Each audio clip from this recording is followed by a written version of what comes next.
The word for abide is meno in Greek. It can be translated remain or stay or dwell or make your home in.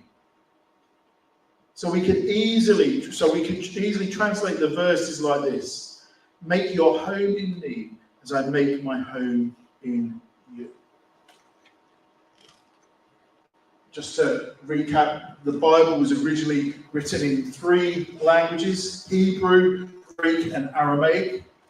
And so the versions of the Bible that we have now in English are translations or transliterations of the words. And so Greek, Hebrew, and Aramaic words can have more than one meaning when we translate them. And Bible scholars do their best to kind of pick the word that embodies what the scripture was trying to say at the time. And it's a process. That's why any Bible that you read, always make sure that it's been a translation that has been translated by a group of people rather than an individual, because then hopefully you get a fuller picture of the scripture. But this word abide is crucial to how we live a fruitful life. And as I said at the start, we all want to live a fruitful life. It was part of my journey to faith.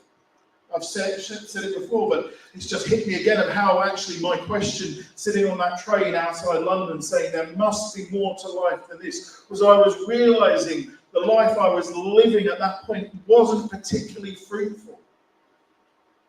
It wasn't making me happy. I wasn't content. It wasn't fruitful.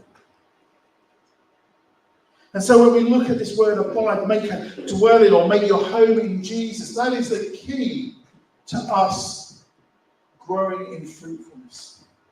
I want to look at just a couple of key verses. Verse 4. It says, abide in me and I in you. As the branch cannot bear fruit of itself unless it abides in the vine, so neither can you unless you abide in me. This is why this week is entitled Be with Jesus. You see, a branch, if you look at a vine, the branch draws nutrients through the vine, through the trunk, through the stem of the plant. It gets its nutrients from them, and the vine gets its nutrients from the ground. But if we then translate that into our relationship with Jesus, if we are connected to Jesus, if we are in a relationship with Jesus, that is where we draw our nutrients from. You see, we have a choice. We can disconnect ourselves from Jesus and be in the world, and we can draw nutrients, if we want to call them that, from the world. We can live a life that's talking about me and I and what can I get and how do I do more and how do I get more.